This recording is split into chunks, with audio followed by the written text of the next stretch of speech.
He was a once-in-a-generation genius, pushing the fusion of martial arts and mecha to the absolute limit. Yet in the end, only half of his skull remained. Ambushed by thousands of interstellar warships deep in space, he was all but destroyed. As a perfect blend of man and machine, he tore through enemy lines like a god of war.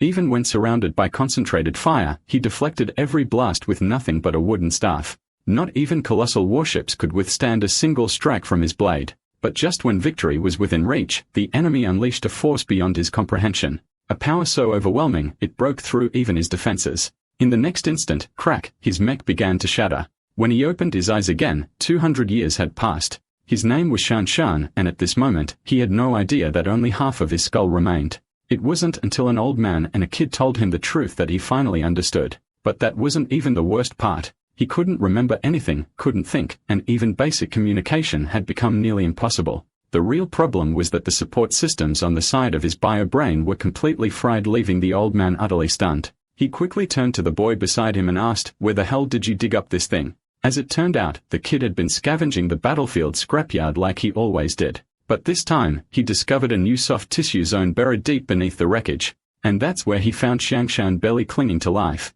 When he noticed the man's eyeball still moving ever so slightly, he jumped with joy on the spot and swore to fix this broken guy and make him his brand new dad. Turns out, the boy had grown up without a father, and to fill that void, he'd already adopted several dads over the years. This time, he was determined not to be mocked by the other kids again, so he brought Xianshan home. The old man with a glass dome over his brain was the mayor of the scrapyard town, and the boy's name was Yuki. They lived in the ruins of a biochemical war era, a wasteland where everyone survived by scavenging trash. And if there was nothing left to scavenge, then people simply sold parts of their own bodies. Over time, the entire town became a grotesque shadow of humanity. To make things easier, the mayor casually gave Xiangshan a new name, York. But the moment he heard it, Xiangshan felt something was off. The name stirred something in his memory. He knew it meant something, but it definitely wasn't his. As he passed out again, Yuki rushed to his side and shouted, "Dad." Shan was completely baffled. "Wait, I have a son."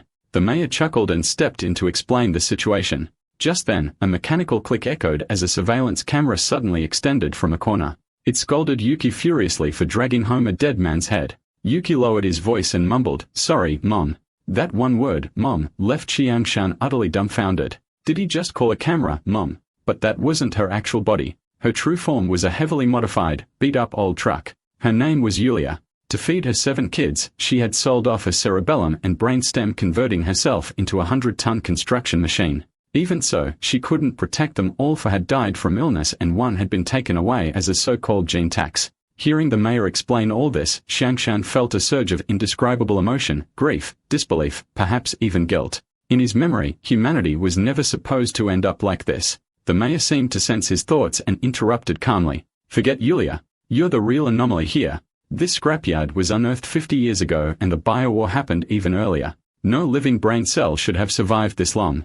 Seeing Xiangshan's current state, the mayor realized there was no way he could get any clear answers from him. So he pulled out an old CPU from the 2050s and slotted it straight into Xiangshan's skull. As the system began to slowly update and initialize, BZZZT, his vision finally started to sharpen and stabilize. Bits and pieces of his memories began to flicker back into his mind. He still couldn't recall everything, but one thing he was absolutely certain of: the name Yor belonged to his sworn enemy. The next morning, Yuki brought him a basic prosthetic body with a pair of mechanical arms.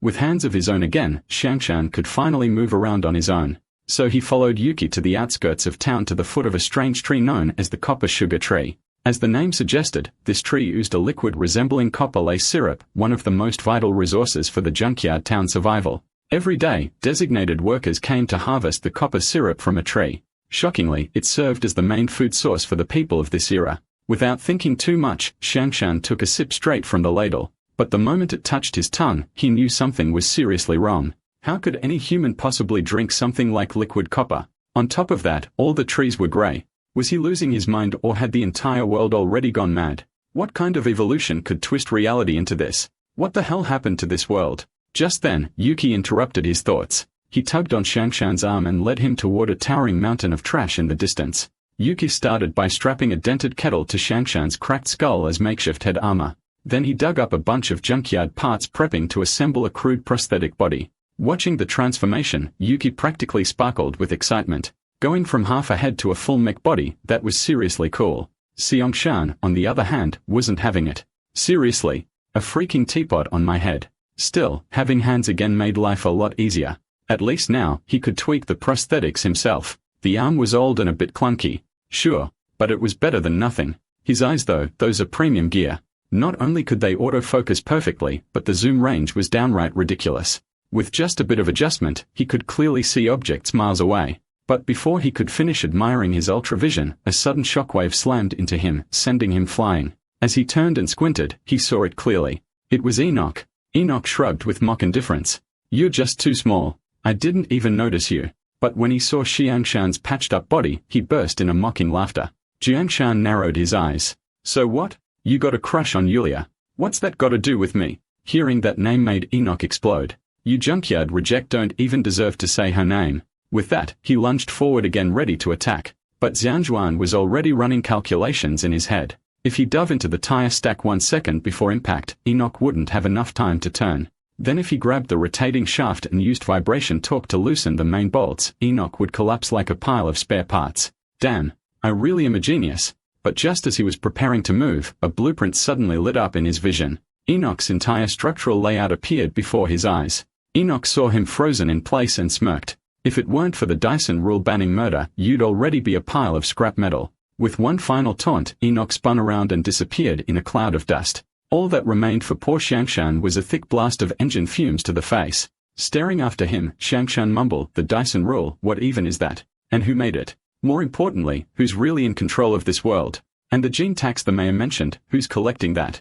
Yuki didn't seem too interested. "Whoever made those rules is probably way above our pay grade. But hey, I'm more curious about you. Don't tell me you're one of those Paralympic champions." Xiangshan blinked in confusion. Paralympics? In this era, the so-called Paralympics had evolved into a global gladiator tournament where cyber-enhanced warriors clashed for glory in the biggest sporting event of the age. Xiangshan was totally lost, overwhelmed by the sheer amount of information being thrown at him. In Xiangshan's fragmented memories, true martial arts wasn't just about flashing moves, it hinged on mastering powerful internal energy techniques. Yuki's eyes lit up. "Then maybe you used to be Shaka." In this world, Shaka referred to one of the most feared militant factions. They worshipped a dark deity named Mod and took inspiration from a long-dead rebel named Aaron Swartz, seeking to destroy civilization and rebuild it in their own twisted image. Sangshan frowned. "Based on the fragments in my head, I might have been one of them." Yuki didn't push for answers. "Well, whoever you were, let's focus on getting you some decent parts for your lower half.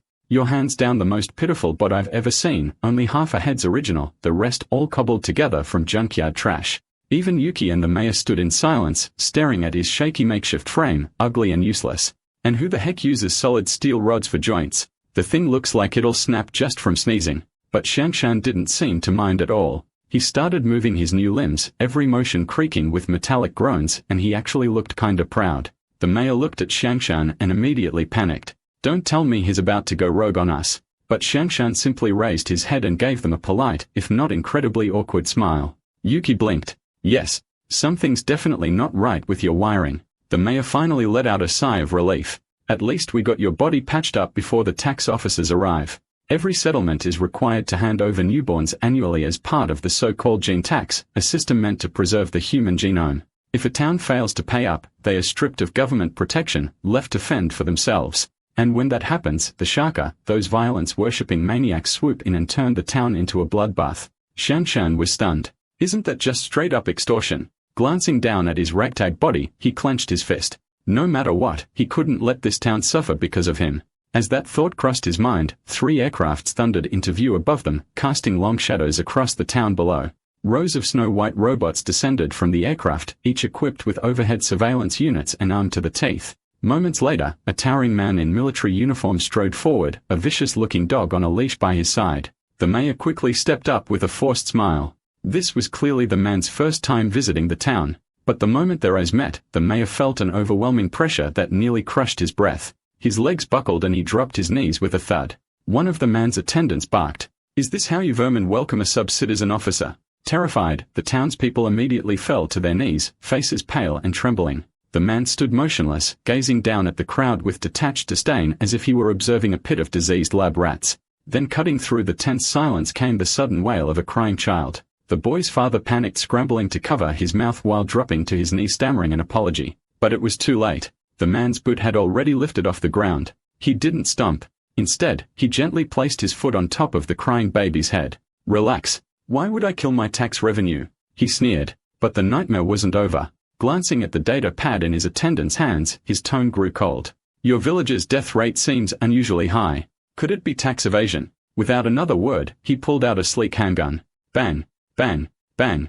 A burst of gunfire rang out. Bullets flew in a perfect circle around the mayor, neatly framing him as the epicenter. The man spoke calmly, as if delivering a weather report. "Today, every one of you, if just one person can last 5 minutes against my dog in combat, I'll approve your population count." The mayor trembled. This wasn't negotiation. It was theatrical cruelty. The attendant's control pad glowed ominously red. As he activated the combat mode, he casually reminded the dog, "Try not to kill too many this time." At that moment, a towering, heavily built cyborg stepped into the circle. The battle between man and beast was about to begin. One of the scrapyard's larger workers stepped forward without hesitation, volunteering to fight, but he clearly underestimated the creature before him.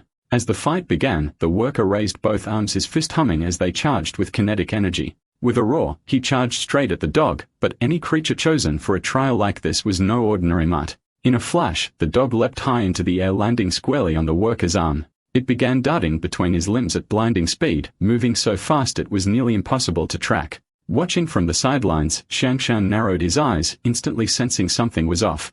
"Of course," he muttered, "that's no regular beast. Back in the old days, humans were obsessed with biomechanical fusion, turning animals into lethal living weapons. Due to their small size and incredible speed, these biomechanical dogs inspired the creation of a specialized martial art, Bionic Fist." While the crowd was still gasping, the dog had already clamped its jaws around the worker's artificial blood vessel. With a savage tug, the tubing tore free from the prosthetic limb, causing the man to collapse unconscious. The defeat itself wasn't all that surprising, but when everyone looked at the timer, they were stunned to see that only 5 seconds had passed. The mayor tried to brush it off. "It's fine. Artificial organs can be repaired, but who's up next?" He turned to another burly man nearby. "Dessel, you're in."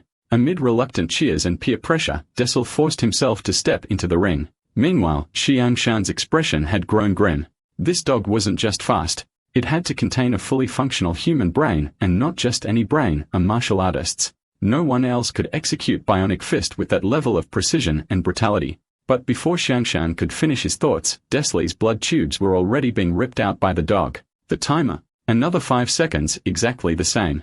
No matter who stepped into the ring, the outcome never changed. 5 seconds. The mayor's face had gone pale. "Even if all of us go in, we still won't last 5 minutes. Yuki stared at the beast in awe. "So this is what real martial arts looks like." But Xiangshan roared, his voice shaking the air. "This isn't martial arts at all." The martial arts he remembered, true martial arts, were never tools of oppression. They were born of resistance. A way for the weak to stand tall against tyrants, not to crush the helpless. As more and more workers fell, blood splattering across rusted metal, Xiangshan began to walk forward, one heavy step after another. Yuki rushed behind him, grabbing his arm in panic. "You can't. That broken body of yours will fall apart the moment you fight." But Xiang shrugged him off like a ghost possessed, his pace unwavering, his eyes locked on the beast ahead. But just when everyone expected a heroic entrance, Xiangshan suddenly collapsed to his knees with a loud thud. Turns out, he hadn't volunteered. Someone had shoved him into the ring. From the sidelines, the tax officer stared at his mismatched prosthetics and muttered, "What is this performance art?" But under the weight of 100 stares, Xiangshan slowly rose to his feet. This feeling, this burning sensation in his chest, it felt strangely familiar. Memories from a past life began to surface. Only through combat could he bridge who he was with who he used to be. He exhaled and stepped forward. "If it's a fight you want, then come." He knew damn well with this wreck of a body, defeating the bionic hellhound was a fantasy. His eyes scanned the ground, then locked onto a fallen stun baton. "That's my only shot." The dog, meanwhile, didn't even see him as a threat. With a savage snarl, it lunged straight for his throat, teeth bared, eyes locked on the kill. Just when everyone thought Yod was done for, the dog sank its teeth right into his exposed battery pack. But it turns out being broken had its perks. The battery sparked violently, surging with raw voltage. In that split second, Xiangshan slammed his fist forward, sending the dog flying. He quickly realized this wasn't some mindless mutt. It had gone straight for his power source. It was aiming to end the fight in one bite. But before he could think more, that long-lost fire surged through his veins. This feeling, I missed it. The dog recovered and lunged again, a blur of metal and fury. Xiangshan's left arm shot up and crashed down like a hammer. Thud. The beast hit the ground hard, limbs flailing, knocked flat on its back. Everyone watching froze. No one expected that pile of junk to hit like a war machine. Xiang didn't waste a second. His eyes locked onto the fallen stunned baton. He reached for it ready to finish this, but the dog quickly adapted, latching onto Xiangshan's left leg with its jaws and yanking backward with brutal force. Yet all it managed to do was slow him down. His prosthetic body couldn't even register pain. All external martial arts techniques including bionic fist had to obey Newtonian physics.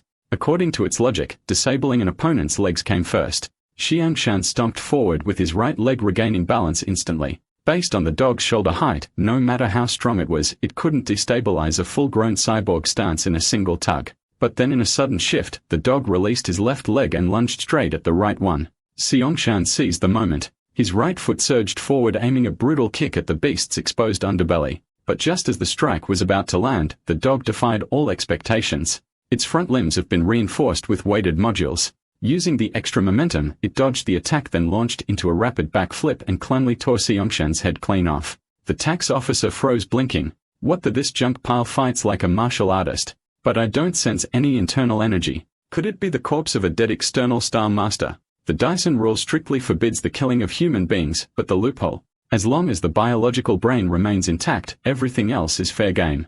In the blink of an eye, the man and the dog had already completed another brutal exchange. The dog narrowed its eyes. This pile of junk, it's reading my moves, but Xiang didn't hesitate. He launched into a spinning sweep kick. It wasn't fast, but the timing was flawless. The dog was struck cleanly and sent soaring into the air. Seizing the moment, Xiangshan dove down to grab the stun baton, but the force snapped his right prosthetic leg with a sickening crack. The dog landed and stood tall, eyeing him coldly. Didn't expect some backwater hick to put up a fight. As it spoke, its jaws slowly opened. From within emerged a steel helmet, sliding outward piece by piece. When the entire unit had been revealed, the crowd gasped in horror. It wasn't just a combat dog. There was a human martial artist housed inside. Xiangshan froze, completely dumbfounded. A wave of nausea hit him, but then he remembered he didn't have a stomach anymore. The man burst in a wild laughter, voice booming like thunder. Tell me your name.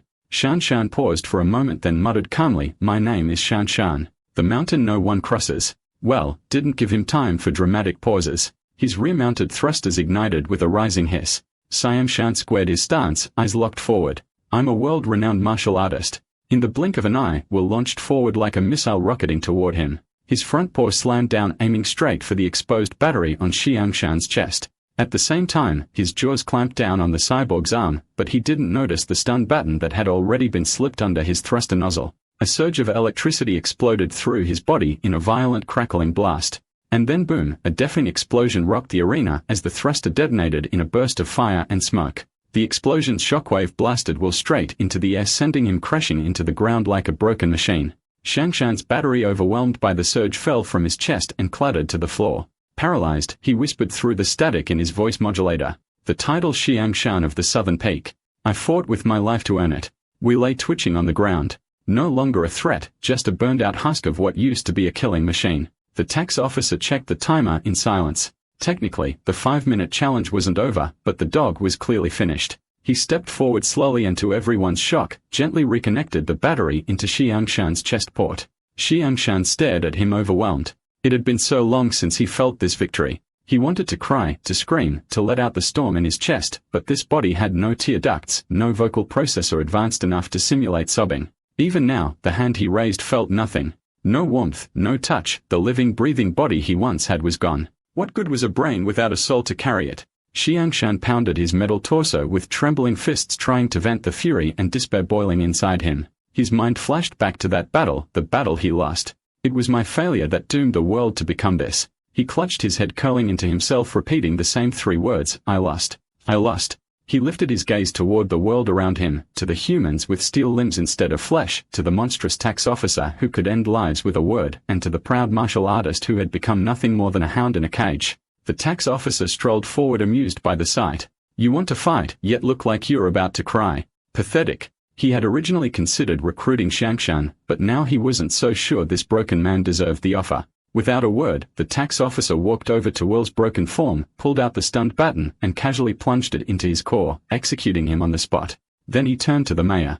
This year, we'll take 18 newborns as tax. The mayor blinked in confusion. 18. There were supposed to be 19. But with his lowly status, he dared not ask. He just stood there stiff, afraid to breathe too loudly. Once the tax officer and his team departed, silence fell like a heavy curtain. The mayor stared at what remained of Will, a genuine martial artist corpse discarded like trash. Shanshan finally stirred. He stepped forward, lifted the body onto his shoulder, and began walking through the crowd without a word. But he hadn't gone far before some greedy eyes gleamed. People tried to snatch away his spoils. Only this time, Seongshan didn't flinch. He didn't hesitate. He had faced down that dog and something inside him had changed. Even Yuki could feel it. He muttered under his breath. Did he remember something? Shanshan motioned for Yuki to come closer, his voice low and serious. What I'm about to say, if word gets out, it won't just bring disaster to me and my mother. The entire town could be in danger. Yuki leaned in, eyes wide with anticipation. But just as he was about to speak, Seongshan hesitated. Forget it. I won't say anything. Yuki practically jumped in frustration. You can't just stop mid-sentence like that. That's torture. He chased after him, guessing wildly. Wait. Did you remember you were some big shot? Or maybe you remembered an enemy, right? Am I close? Seeing how curious Yuki was, Shanshan sighed and gave in just a little. Tell me, have you ever heard the name Shanshan? To his surprise, Yuki simply shook his head. Nope.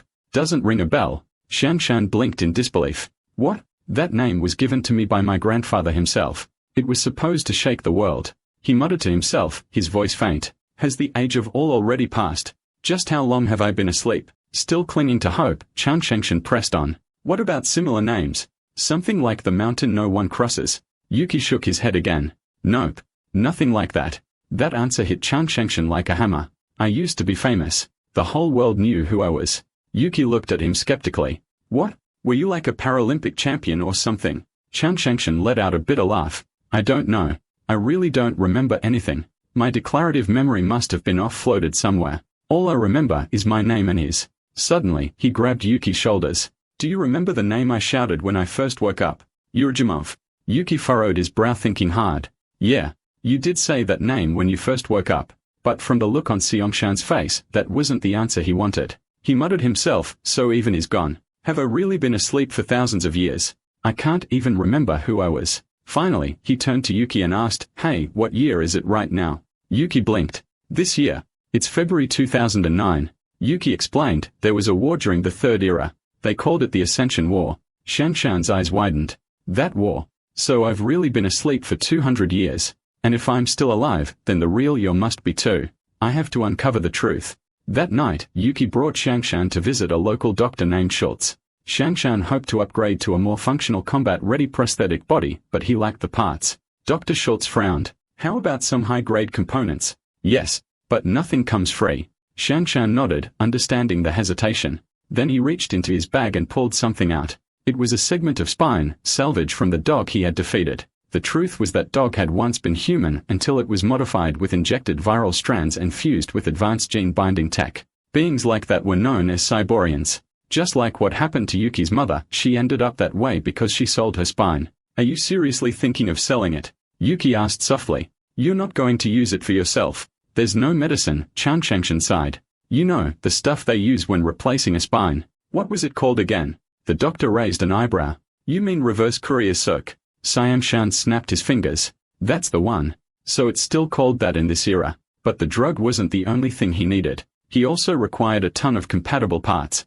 The doctor frowned. Those components he mentioned, way too ancient. Try checking the scrap pile at the parts yard or maybe look up some blueprints online. Shanshan stared at him stunned. Wait, the internet. That died out during the war. You're telling me this wrecked world still has net access? Though clearly intrigued, he eventually declined. Forget it. Private network fees are a rip-off. After Xiangshan left, the doctor crept into a hidden room and whispered into a transmitter. Mission failed. Xiangshan refused to go online no matter what I said. On the other end of the line, the mayor appeared on screen. His tone was grave. Violation of Dyson Principle, Article 3, collusion between a Shaka and an outsider is punishable by death. That Sean, there's no doubt is one of them. In his youth, the mayor had offended a powerful official and was forced into exile. The doctor knew the surface story, but the truth, that official had been assassinated by a Shaka the mayor himself had summoned. It was a lesson passed down from his father. Zaigs are easy to manipulate. Just show them deference and they'll never raise a hand against you. That principle became the cornerstone of the mayor's survival philosophy. He had hoped to keep it buried forever, but this time, the tax officer only took 18 babies below the quota. That could mean the forest rebels, the outlawed Shaka clans were watching, and Seongshan's refusal to go online. That behavior mirrored the Shaka perfectly. They never connected to networks because the moment they did, their true identities would be exposed. After witnessing Mr. Shan's explosive strength during the dogfight, especially after acquiring the martial artist's cybernetic body, the mayor finally came to a realization. If we want this town to survive, we may have no choice but to rely on a Shaka. Meanwhile, Shangshan and Yuki arrived at the town's abandoned parts depot as they scavenged through piles of scrap. Their conversation naturally circled back to the battle that day. Shangshan admitted, honestly, I didn't plan to step up. Someone pushed me out there, which means someone was trying to get me killed. Yuki was stunned. He'd been there, but hadn't seen anything suspicious. Realizing time was short, Shangshan suggested, you should head back.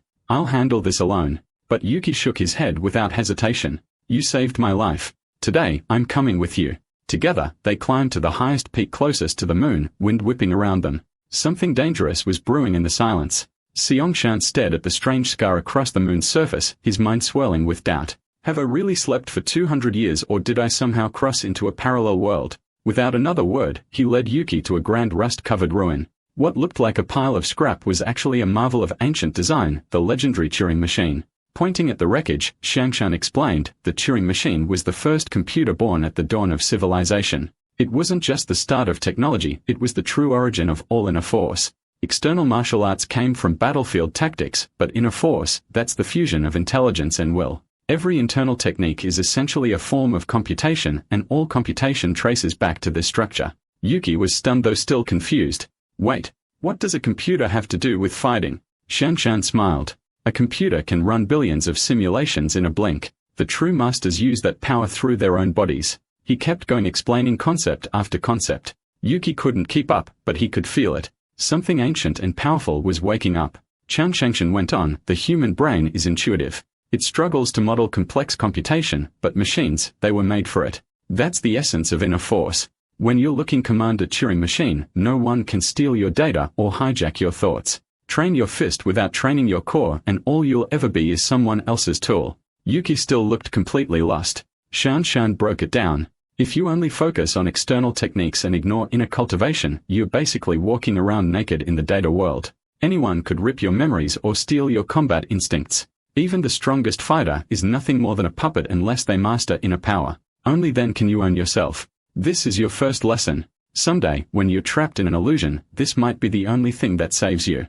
With that, Shangshan guided Yuki's hands over the machine's controls. The gears let out a loud clunk-clunk, then suddenly jammed with a sharp metallic screech. Yuki jumped back in fright, nearly yanking his hand away, but Shangshan reassured him, this is good. It means the world is still real, the machine still works, and we are not just ghosts inside some simulation. This phenomenon is called a Turing Halt, the sword that cuts through illusion. Yuki raised his hand, confused. What's a Turing Halt? Shangshan explained, it's the idea of whether one Turing machine can determine if another will ever stop. That jam just now, it proves we're not inside a simulated computation. That little glitch was the strongest denial of a false reality. In that moment, Shangshan was certain. He wasn't just a brain in a vat. The texture of the world became vivid again. He could even feel the seed of inner power beginning to take root within him. Gently, he patted Yuki on the head, thanked the stars were real, but then his tone turned serious. To walk the path of a true warrior, understanding the Turing machine isn't enough. You must envision it, reshape its ancient logic in your mind, and wield it with your will.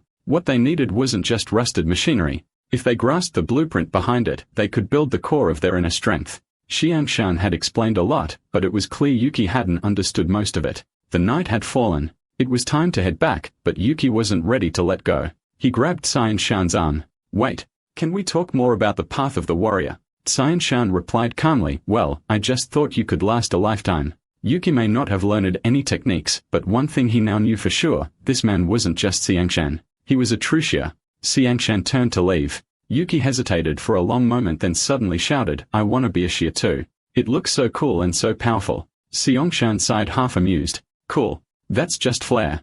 Real Shia get beat up more than you think, but Yuki didn't flinch. I don't care. If I become strong, I can make life better for me and my mom. Even so, Shangshan wasn't moved. He patted the kid's shoulder. Forget it, kid. Go home and get some sleep. Being a Shia isn't as noble as it sounds. There are plenty among them who are disloyal, heartless, or selfish. And once you become one, you'll carry a stain in the eyes of the authorities for life. But Yuki didn't care. He plugged his ears and shouted, "I don't care. I still want to be one." He couldn't even explain why. Maybe it was something about Xiangshan's passionate speech. It lit a fire in his chest. Xiangshan had warned that lacking inner power could lead to dangerous anomalies, but Yuki felt just fine. That defiant spirit caught Xiangshan off guard. Maybe the kid really was worth teaching. All right then. Sit down. I'll teach you what a true seer needs to know first. His mind stirred. Memories long buried began to awaken. Maybe passing down a few things to this stubborn brat wasn't such a bad idea. So he began with the curse of knowledge. Sometimes in a life of ignorance and peace, not knowing your own suffering might be a form of happiness. It's like chasing after the light yet always being trapped in a darkness you can't escape. Yuki was completely lost. Why did everything Xiangshan said today sound so cryptic and hard to understand? But deep down, he trusted Xiangshan. He too wanted to live a life that was easy, comfortable, and free. When he mentioned the word freedom, Xiangshan nodded. That's it. This kid had the soul of a Shia. Because at its core, being a Shia means fighting for freedom. But don't get me wrong, Shia added, freedom doesn't mean doing whatever you want. Some Shia may fight for themselves, but most fight for the freedom of others. Since ancient times, it's always seemed natural for the strong to prey on the weak, but that's a dangerous misconception. This so-called law of the jungle is nothing but a betrayal of humanity's shared ideals, leaving the vulnerable in constant fear. But one day, a remarkable man stood up. His name was MOD. He introduced the concept of mutual benefit, an idea that was incredibly rare at the time. This is the true power behind legalism. Just like in Buddhism where one must first cultivate the heart, most people don't naturally want to break the law or defy order. But the truth is laws rarely protect the people. They protect wealth and the ruling class. The real beneficiaries of any system are always the elite perched at the top of the pyramid. Suddenly, Xiangshan trembled. It was as if another buried memory had surged back. Throughout human history, the strong have trampled the weak. It's always been seen as just the way things are. In today's terms, they call it high-spec units exploiting low-spec ones. But whenever things reach that breaking point, there's always a spark. A few will rise and form a force of resistance. In that sense, Xia are the underdogs of society, but they are also its most dangerous rebels. Yuki listened in silence and for the first time, something in his eyes shifted. He was starting to understand. In truth, not all Xia are saints or villains. Though powerful as individuals, their true enemies are often entire systems of power and profit. That's why throughout history and across civilizations, most rebellions end in failure. The true essence of martial arts is assassination, giving the weak a chance to strike the strong with minimal cost. But in the end, martial arts are just tools. They can serve the just or empower the corrupt. Tyranny, after all, is just a few hoarding power and resources to oppress the many. Remove the few and the tyranny falls. Xiangshan turned slowly to Yuki. External martial arts. They are essentially assassination techniques. And what truly fits cybernetic bodies isn't ancient martial arts, but something born from early Western firearms tactics. This new form of assassination blends guerrilla warfare, sniping, and special ops theory into one lethal style. And thanks to the limitless potential of cyber bodies, it's evolved beyond human imagination. In the end, martial arts are just algorithms. External styles are templates. Internal arts are data. At last, Xiangshan passed down his entire philosophy about Shia, inner strength, and Turing theory to Yuki, demanding he start with internal training. Then with hands clasped behind his back, he solemnly declared, "From this day forward, I am your master." Yuki blinked in confusion. "Master, is that something you eat?" Xiang nearly fell over. Master means a sacred pact between Shia, not a snack. The next morning, while Xiangshan was busy tinkering with his new cyber body, the mayor decided to drop by. He'd clearly heard about the parts purchase and strutted in like a seasoned expert, offering unsolicited advice. But this time, Xiangshan wasn't the clueless york he used to be. If the mayor knew he was a Shia and still tried to cozy up, there had to be an ulterior motive. Still, it didn't really matter. He was in such a ruined state. Who would bother scheming against him now? Right now, what mattered most was finding a solid battle-ready outer shell and a skull cap that fit like a glove. With half his brain exposed, getting into a fight like this was asking to get it scooped out like melon flesh. Suddenly, the mayor remembered there was an unused 3D furnace in town that might help Xiangshan. He yanked him over with enthusiasm. "No need to discuss payment. Just take it as a thank you from us." That made Xiangshan instantly wary. He wasn't the type to believe in free lunches. Sure enough, the truth came out. In just half a month, the welfare officer would be visiting. Town subsidies were tied directly to tax quotas. And this time, they were supposed to hand over 19 babies, but only 18 were delivered. That missing one could cost them everything.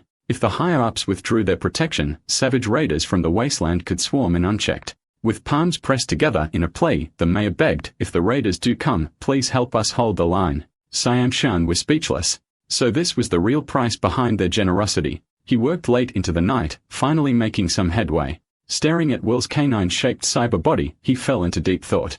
I need to break this down fast and turn it into something I can actually use. He quickly realized that the synthetic muscle fibers in this cyber body could be dismantled individually and the embedded chips were capable of powering separate body functions on their own. What thrilled him even more was the power core, far more advanced than his old rusted battery. At the very least, endurance wouldn't be an issue anymore. But what really shocked him was this: the mangy cyberdog actually had a built-in internal combustion engine. He dipped a finger into the liquid dripping onto the floor and rubbed it lightly. A blue flame suddenly ignited on his fingertip. It was ethanol fuel, a hybrid energy system. Seriously, these were the only usable parts for now, and he still wasn't sure how far he could push the modifications. First things first, he had a deal with the control chip, but as soon as he connected it to his neural system, a glaring issue popped up. The data inside the chip was a mess. In an age of such advanced tech, the core programs were still written in plain old C language. The drivers weren't just outdated, they lacked even basic encapsulation. It was like a martial artist with perfect form on the outside, but a hollow shell within forever stuck at the same level. After a moment of thought, he had no choice but to rely on the programming knowledge still lingering in his brain to rewrite the chip from scratch. Meanwhile, Yuki had already wandered off. Whatever his master was working on, it was way beyond his comprehension. Ever since he started calling Shangshan master, the local bullies began avoiding him. After all, no one wanted to mess with the guy who knocked out a trained warrior. But as he strolled through town, a towering figure suddenly stepped into his path. The man grabbed Yuki by the collar, his grip firm and threatening. Yet a second later, something seemed to flash across the man's mind and he abruptly let go. This man was one of Ina's men, the same thug who had forced Xian Shan into the arena. That entire setup had been Ina's doing. Back at the workshop, Shangshan was still deep in his code, racing against time to reprogram the chip. He merged advanced math with raw coding logic, then fed in the core of his inner force what he called thinking language. All the data once scattered, now fused into a unified system, and from it emerged something brand new, a cybernetic martial arts doctrine. To prevent his thinking language from being deciphered, Shangshan restructured the program using a far more advanced algorithmic method. After 72 grueling hours, he finally completed the rewrite. In the process, he unlocked even deeper layers of knowledge. This one-of-a-kind coding language might very well be the most complex system in existence. And for a true martial hacker, it was the sharpest blade of all. Meanwhile, high on a dopamine rush, Ina swaggered leisurely back into town. Under the Dyson principle, most addictive substances were strictly banned, but compounds like high testosterone, which got you high without causing addiction, were still widely available. These days, it was common for people to get a post-battle or post-game injection, a quick way to loosen up and feel like gravity didn't apply. Ina still remembered his first shot. For a moment, it felt like his human body and his manhood were finally restored. But just as he was floating in bliss, a shadow dropped from above. A barb hook shot out, latching tightly onto his motorbike's tire. The figure stepped forward, leather jacket, steel boots, and a glare that screamed trouble. It was none other than Rafe, the notorious wasteland outlaw and core member of the Z Syndicate. Ina froze. He knew better than to provoke a reaper like this. In a trembling voice, he asked, "Sir, what can I do for you?" But the man just laughed. "Heard your little town birthed a real tough guy. Took down the tax officer's personal warrior, didn't he?" Ina's face twisted with rage. Without a word, he revved his engine and charged straight at Rafe. But Rafe didn't even flinch. With a casual swing, he blew out Ina's front tire on the spot. The noise jolted Willie awake. He stumbled out, rubbing his eyes. "What the hell is going on?" Rafe didn't bother with small talk. One clean shot, Willie's skull burst like a melon. Ina stood frozen in place, drenched in cold sweat, unable to even speak. Turns out, since the town failed to meet its tax quota, the Lord had revoked its monthly protection. And Rafe, he was just the first hyena to smell blood. Ina, completely terrified, spilled everything he knew about Shangshan. Rafe raised an eyebrow. "Beat, well, after losing all his martial algorithms. Now that's interesting." Meanwhile, the tax officer stared at the terminal in front of him. On the screen was a full dossier on Rafe. He had known Rafe's every move and intention, yet chose to remain silent, even knowing the man was a notorious wasteland thug. As a robot, he held no illusions about humans. In his eyes, they weren't even capable of creating true artificial intelligence, just artificial stupidity. Anything a computer could do, humans could eventually reproduce themselves with enough time and effort. Yuki, hearing Shanshan relay this, looked skeptical, but in chess, machines already beat the best human players. Right? Shanshan just smiled. Sure, the machine plays chess, but it has no idea why it plays. Computers can mimic, but they'll never exceed the human mind. With that, he casually picked up a metal rod. He knelt down and drew letters in the dirt. Lesson 1, Boolean logic. Take any two values. They could be numbers, letters, whatever. 1 gives rise to 2, 2 leads to 3. Every piece of modern computing start from here. In other words, even drawing in the dirt with a metal rod could achieve the same result. Computers simply replace the human hand. Boolean logic breaks down human understanding into formats a machine can execute, and the ultimate masters of internal strength, inner power, aim to encode their insights into computers, unlocking the machine's full potential. Mathematics is the Tao. Boolean logic is the rule of numbers. From the Tao comes 1. From 1 comes 2. This progression is the essence of inner strength. Yuki, listening to all this philosophical rambling, looked completely lost. Not a single word made sense. And to make things worse, Xiangshan actually assigned him homework. As night fell, after days of meticulous adjustments, Xiangshan had finally completed the prototype of his new cyber body assembled from the parts of Will's old frame. He called Yuki over and without a word, carefully removed the chip from the boy's brain. Sure enough, in this world, the system never allows the weak to rise. Yuki's chip had 0 firewall protections and was riddled with bugs and exploitable backdoors. Shanshan began by reinforcing Yuki's chip with a firewall to block any potential surveillance. Then he ran another deep scan for lingering bugs. Sure enough, Yuki's cyber body moved far more fluidly than before. With his chip, he could finally set himself apart from the average human. Once that was done, Xianshan threw himself back into crafting his own custom chip. He had considered refusing the mayor's request, but deep down he knew if he turned a blind eye this time, he might lose the very reason he became who he was. Running is always the safest option when facing overwhelming odds, but martial arts were never meant for running. They were created to protect the weak.